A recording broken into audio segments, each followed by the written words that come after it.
There's something happening to you at 3 in the morning. You know exactly what I'm talking about. Your eyes snap open. The room is dark. The house is silent. And your mind immediately starts racing. Not racing about anything specific at first. Just this overwhelming sense of wrongness. A tightness in your chest. A knot in your stomach. Your heart beating just a little too fast for someone who's supposed to be sleeping. You check your phone. 3:17, 3:32, 3:48. Always somewhere in that window. That dark hour before dawn when the whole world feels like it's holding its breath. And you lie there, thinking, worrying, replaying conversations from 3 years ago, planning conversations that will never happen, feeling everything you've been too busy to feel during the day. You think it's insomnia. You think it's anxiety. You think there's something wrong with your nervous system or your hormones or your stress levels. But Carl Jung would tell you something completely different. He'd say your soul is trying to break through. And it's chosen 3 in the morning because that's the only time you're quiet enough to actually listen. 2026 isn't letting you sleep through your life anymore. And if you've been waking up in the middle of the night, unable to fall back asleep, unable to quiet your mind, unable to shake that feeling that something is deeply wrong, this message is for you. Because your 3 a.m. wake-up call? It's not a problem. It's an invitation. And Jung spent his entire life studying what happens when the unconscious refuses to stay unconscious anymore. Are you ready to hear what your soul has been screaming at you in the dark? Let me paint you a picture of what's really happening. You finally fall asleep around 11. Maybe midnight if you've been scrolling. Your body is exhausted. You've earned this rest. You need this rest. And then, somewhere between 2 and 4 in the morning, something pulls you out of sleep. Not a sound. Not a dream you remember. Just this sudden awareness. Awake, alert, and immediately anxious. Your mind doesn't ease into consciousness. It slams into it. And within seconds, you're thinking about everything. The thing you said at work. The text you didn't send. The decision you need to make. The life you're not living. The person you're not becoming.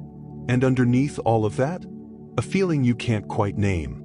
A sensation in your body that's part dread, part longing, part grief. Your chest feels heavy. Your throat feels tight. There's this pressure behind your eyes. And you lie there in the dark wondering why you can't just sleep like a normal person. Why your brain won't shut off. Why this keeps happening night after night after night. Do you know this experience? Because if you do, write this down. You're not broken. Your body isn't malfunctioning. Your nervous system isn't damaged. Jung would say something radical. He'd say your unconscious is staging an intervention. Because you've been living a life that's out of alignment with your soul, and your psyche can no longer tolerate the disconnection. Think about it. During the day, you're busy, distracted, performing, moving from task to task, conversation to conversation, responsibility to responsibility. There's no space for the deeper questions. No room for the uncomfortable truths. So your unconscious waits. It waits until 3 in the morning when your defenses are down, when your ego is asleep, when the persona you were all day has finally dropped. And then it speaks. Not in words.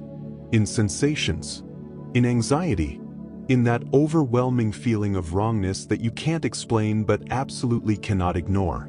Jung called this the unconscious breaking through. And he believed it was one of the most important things that could happen to a person. Because it means you're ready. Ready to stop pretending.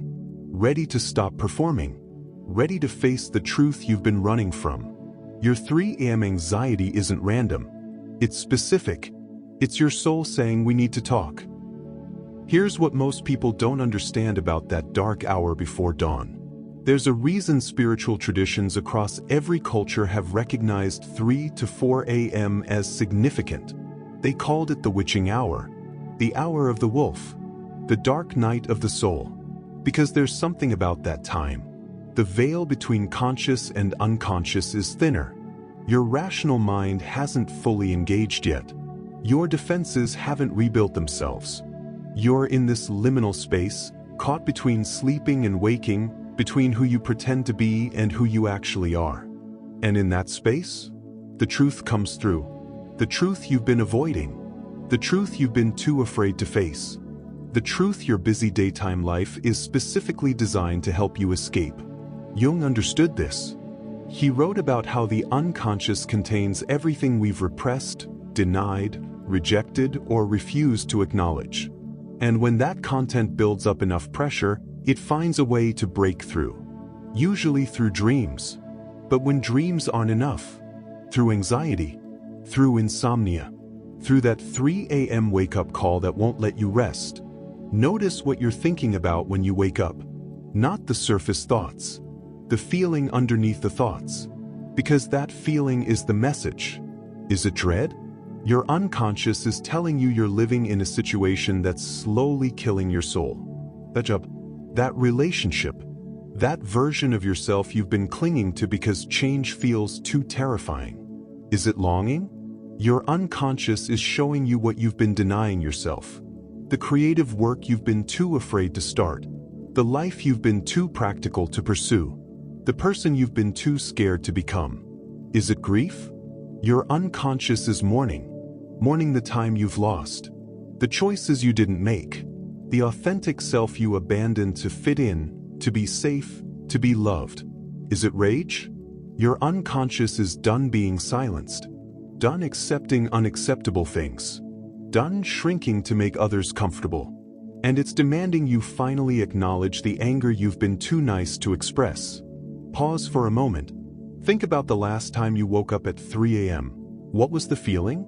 Not the thoughts spinning in your mind. The feeling in your body, in your chest, in your gut. Because that feeling is your unconscious speaking in the only language it knows. And 2026? 2026 is turning up the volume. Because this is your year to stop ignoring it.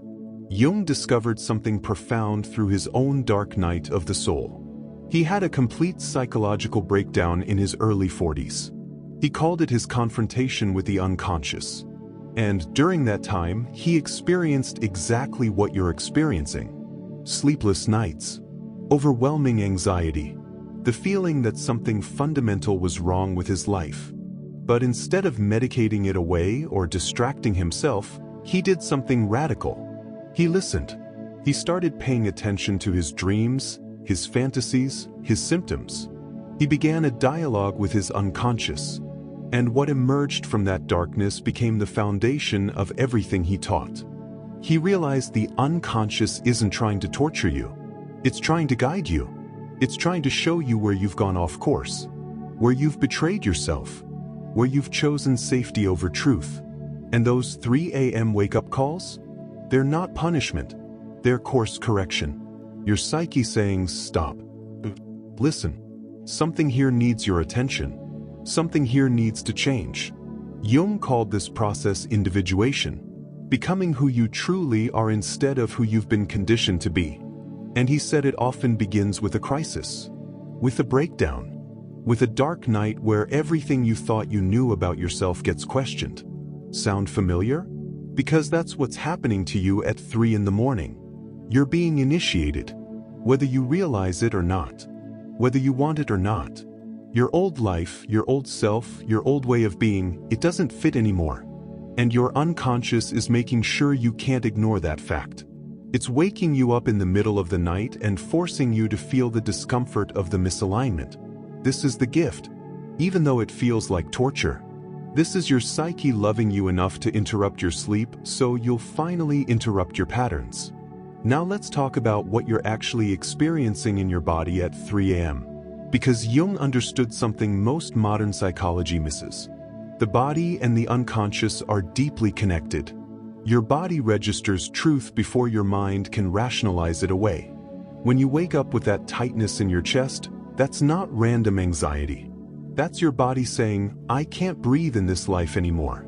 I need more space, more freedom, more authenticity. When you wake up with that knot in your stomach, that's not acid reflux. That's your gut wisdom, your intuition, trying to tell you something about your life is deeply wrong. Something you're accepting that you shouldn't accept. Something you're tolerating that's actually intolerable. When you wake up with that heaviness, that pressure, that sense of dread, that's your body carrying the weight of all the things you're not saying, all the boundaries you're not setting, all the truths you're not speaking, all the choices you're not making. Your body is trying to communicate what your conscious mind isn't ready to admit. And it's using the only time you're still enough to actually feel it. 3 in the morning, when you can't run, can't distract, can't perform, can't pretend. Jung wrote, "The body is the unconscious." And he meant it literally. Everything you repress, everything you deny, everything you refuse to acknowledge, it doesn't disappear. It goes into your body, into your muscles, into your nervous system, into your cells. And at 3 a.m., when your defenses are down, your body finally gets to speak. And it speaks in sensation, in discomfort, in the language of tightness and heaviness and wrongness that you can feel but can't quite explain. Here's your practice. The next time you wake up at 3 a.m., don't fight it. Don't reach for your phone. Don't try to distract yourself back to sleep. Instead, place your hand on your chest. Feel your heartbeat. And ask your body, what are you trying to tell me? Not your mind. Your body. What does this tightness mean? What does this heaviness know? What is this anxiety protecting me from feeling? And then, this is the hard part. Just listen. Don't analyze. Don't solve. Don't rationalize. Just feel. Just notice. Just be present to whatever arises. You might feel grief. You might feel rage. You might feel terror. You might feel nothing at first, just numbness. All of it is information. All of it is your unconscious trying to communicate. Do this for 7 days. Every time you wake up in the middle of the night, hand on chest, asking, what are you trying to tell me? And I promise you, by day 7, you'll start to hear the answer. Not in words, in knowing, in clarity, in sudden awareness of what needs to change. Because your body already knows what your mind is still trying to figure out. And 3 a.m. is when your body finally gets your attention. Now let's talk about the specific messages your 3 a.m. anxiety might be trying to deliver. Because Jung discovered that unconscious material tends to cluster around certain themes, certain patterns, certain universal human experiences. If you wake up thinking about your work, your career, what you do all day to earn money, your unconscious might be telling you that you've sold your soul for security, that you're spending your one precious life doing something that means nothing to you, that you're trading hours for dollars when you're meant to be trading purpose for impact. This doesn't mean quit your job tomorrow. It means your psyche is demanding you acknowledge the misalignment. Acknowledge that you're capable of more, meant for more, called to more, and that pretending to be satisfied with less is killing something essential in you. If you wake up thinking about your relationships, your partner, your family, your friendships, your unconscious might be telling you that you've confused connection with compromise, that you've been shrinking yourself to maintain relationships that require your smallness to function. This doesn't mean blow up your life. It means your psyche is demanding you acknowledge where you've abandoned yourself to be loved, where you've silenced your truth to keep the peace, where you've performed a version of yourself that's acceptable but not authentic. If you wake up with vague existential dread, no specific thought, just pure anxiety, your unconscious might be telling you that you're living someone else's definition of a good life, that everything looks right on paper but feels wrong in your soul, that you've been following a script written by society, by your parents, by your culture, and you've completely lost the plot of your own story. This doesn't mean you've wasted your life. It means your psyche is demanding you stop and ask, is this what I actually want? Or is this what I thought I was supposed to want? Is this my dream? Or is this the dream I inherited? If you wake up feeling trapped, suffocated, desperate to escape but not knowing from what, your unconscious might be telling you that your current identity has become a prison. The persona you've built, the role you play, the mask you wear, it's too small now. You've outgrown it, but you're terrified to take it off because you don't know who you are without it. This doesn't mean have an identity crisis. It means your psyche is demanding you acknowledge that growth requires death. The death of who you were. the death of who you thought you had to be, so that who you actually are can finally emerge. Notice yourself. Which of these resonates? Which one makes your chest tighten just reading about it? That's your message. That's what your 3 a.m. anxiety has been trying to tell you. And 2026 is the year you finally listen. Jung had a concept he called the transcendent function. It's the psyche's natural ability to hold opposites and create something new. To take the tension between conscious and unconscious and transform it into growth, into integration, into wholeness. But here's the key.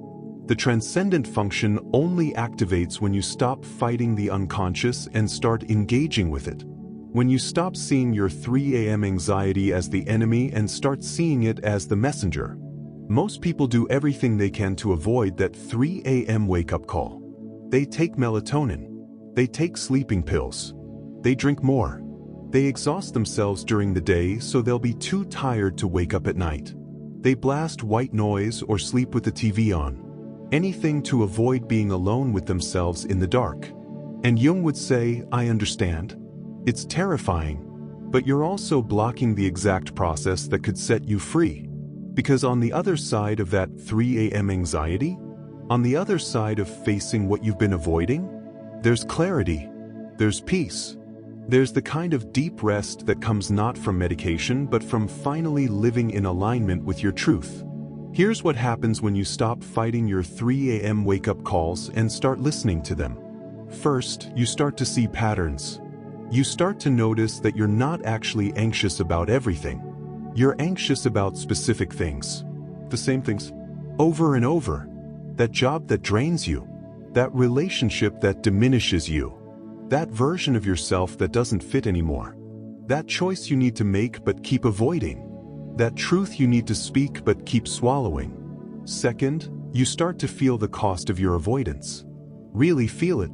Not just intellectually know it, but feel it in your body.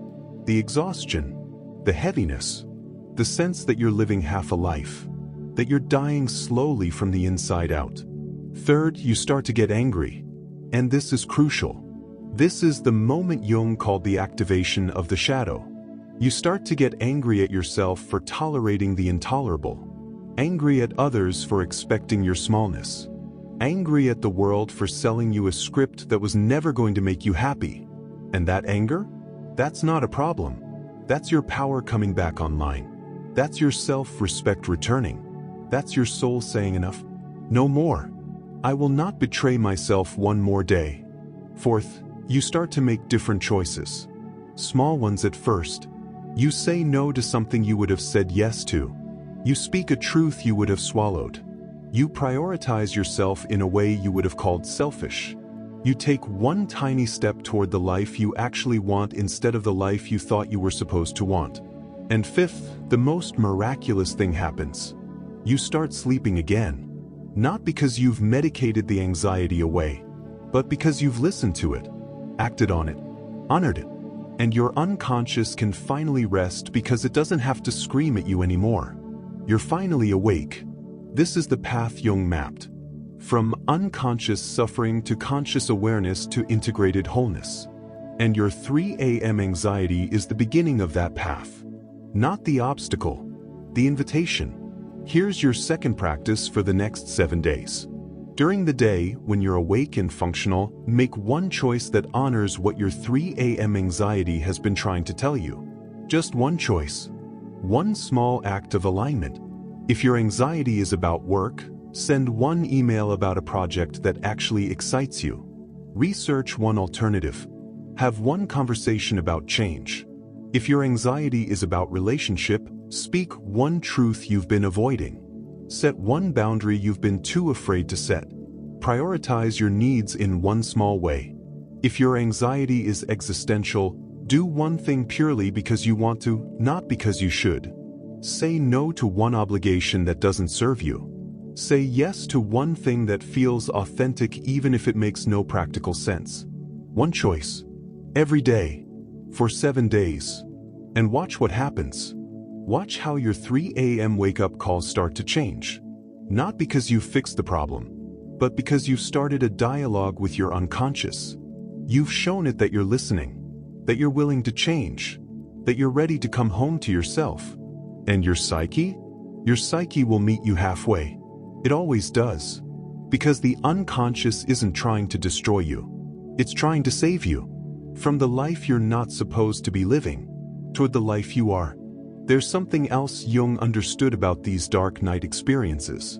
He called them initiations, crossing points, moments where the old self dies and the new self begins to emerge. And every wisdom tradition, every spiritual path, every mythology, they all recognize this same pattern.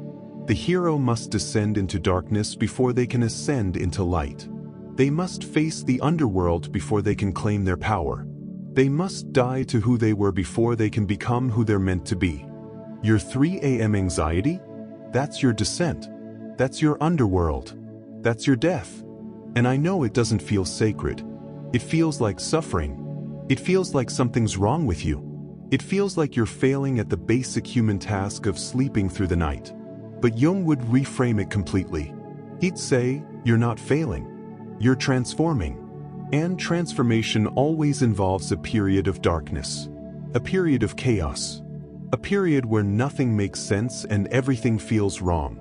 Because the caterpillar doesn't become a butterfly by trying harder to be a better caterpillar. It becomes a butterfly by dissolving completely. By surrendering to the process of total breakdown. By trusting that on the other side of the dissolution, something new will emerge. You're dissolving. Right now. At 3 in the morning.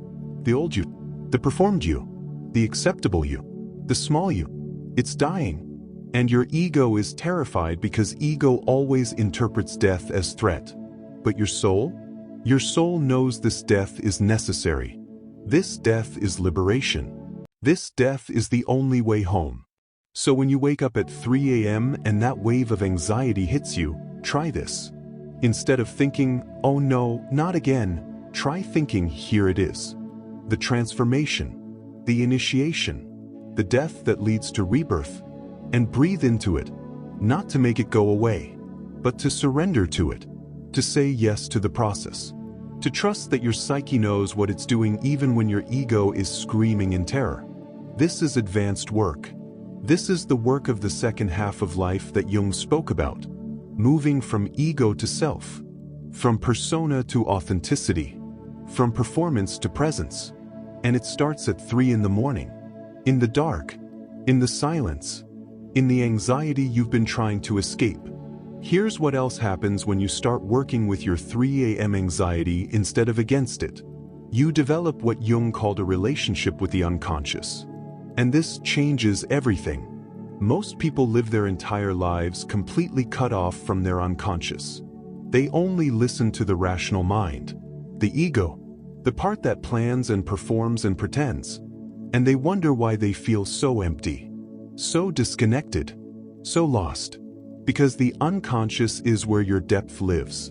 Your truth, your intuition, your creativity, your authentic desires, your real self. And if you're cut off from that, you're cut off from the very source of meaning and purpose and aliveness. But when you start paying attention to your dreams, your symptoms, your anxiety, your 3 a.m. wake-up calls, you're opening a dialogue. You're saying to your unconscious, I see you. I hear you. Teach me. And the unconscious responds. Not always in ways you expect. Not always in ways that are comfortable. But always in ways that move you toward wholeness. You start having dreams that give you information.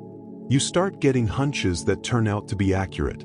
You start knowing things without knowing how you know them. You start feeling pulled toward certain people, certain books, certain experiences that end up being exactly what you needed. This is what Jung called synchronicity, meaningful coincidences, the universe conspiring to support your growth. But it only happens when you're in dialogue with your unconscious, when you're paying attention, when you're listening.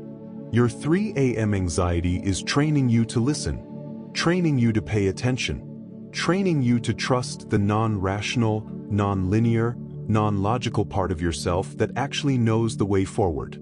So every time you wake up at 3 a.m., you're not just suffering. You're developing a skill. The skill of inner listening, the skill of trusting yourself, the skill of hearing the quiet voice of truth underneath the loud voice of fear. And that skill? That's what will carry you through 2026 and beyond. Because the world is going to keep getting more complex, more chaotic, more uncertain. And the people who thrive won't be the ones with the best plans. They'll be the ones with the deepest connection to their inner guidance. Your 3 a.m. wake-up calls are giving you that connection, whether you realize it or not. Let me tell you what's possible on the other side of this work. When you stop fighting your 3 a.m. anxiety and start listening to it. When you make the changes your unconscious is demanding. When you honor the truth your body has been trying to tell you. You start sleeping differently. Not just falling asleep faster or staying asleep longer, but sleeping with a different quality. A deeper rest. The kind of rest that comes from nervous system regulation. From inner alignment. From living in integrity with yourself. You start waking up differently too. Not with that immediate dread. Not with that heaviness. But with a sense of possibility. Of curiosity. Of readiness to meet the day.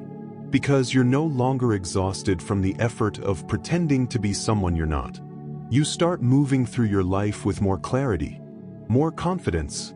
More calm. Because you've stopped betraying yourself. You've stopped ignoring your intuition. You've stopped tolerating the intolerable. You set boundaries that used to terrify you. You speak truths that used to get swallowed. You make choices that honor your actual desires instead of your inherited obligations. And here's the beautiful part. The people in your life who are meant to stay, they adjust. They respect you more, not less. They meet you at your new level. Because they're responding to your authenticity, not your performance. And the people who can't adjust, they fall away. And you let them. Because you finally understand that betraying yourself to maintain a relationship isn't love. It's self-abandonment. Your work changes. Either because you change jobs or because you change how you show up to the job you have. You stop giving everything and start giving what's appropriate. You stop people-pleasing and start being professional. You stop over-functioning and start trusting others to carry their own weight. Your health improves. Because stress that's caused by living out of alignment with your soul, that's the most toxic kind. And when you start living in alignment, your body relaxes. Your immune system strengthens. Your energy returns. Your creativity comes back. Because creativity requires space, requires rest, requires connection to the unconscious. And when you're in dialogue with your unconscious instead of war with it, inspiration flows. This is what's waiting for you on the other side of your 3 a.m. anxiety. Not perfection. Not a life without problems. But a life that's yours. Authentic. Blind. And Jung would tell you, this is worth every sleepless night. Every moment of discomfort. Every dark hour of the soul. Because the alternative is spending your entire life asleep to who you actually are. So here's your message for 2026. If you're waking up at 3 a.m., if anxiety is pulling you out of sleep night after night, if you lie in the dark feeling like something is deeply wrong but you can't name what it is, stop fighting it. Stop medicating it away. Stop seeing it as the enemy. Your soul is trying to save you from the life you're not supposed to be living, toward the life you are. Listen to your body. It knows what your mind is still trying to rationalize away. Hand on chest. What are you trying to tell me? Ask it every time you wake. And wait for the answer. Make one aligned choice every day. One small act that honors what your anxiety is revealing. One boundary. One truth. One prioritization of your actual needs over your inherited obligations. Trust the process. Even when it's uncomfortable. Even when it's terrifying. Even when you can't see where it's leading. Because your unconscious knows. Your body knows. Your soul knows. And 2026? 2026 is done letting you sleep through your own transformation. You're not broken because you wake up at 3 a.m. You're breaking open. And that's completely different. Breaking down is the end. Breaking open is the beginning. Jung spent his life teaching one essential truth. that the psyche is always moving toward wholeness. Even when it hurts, even when it's inconvenient, even when you're fighting it every step of the way. Your 3 a.m. anxiety is proof that your psyche is working, that it hasn't given up on you, that it's still fighting for you to become who you truly are. So welcome it, honor it, work with it, and watch what happens when you stop running from the dark and start listening to what it has to teach you. Your soul is calling. At 3 in the morning, in the silence, in the anxiety, in the dark. The only question is, will you finally answer? Your visions will become clear only when you can look into your own heart. Who looks outside dreams? Who looks inside awakes? Carl Jung. If this message found you at 3 in the morning, press like as a promise to yourself that you'll start listening. Subscribe to continue this journey of depth and transformation. And most importantly, tonight, when you wake up, don't fight it. Ask it what it needs you to know. Your 2026 awakening is calling, and it won't stop calling until you answer. Welcome home to yourself. Even at 3 a.m., especially at 3 a.m.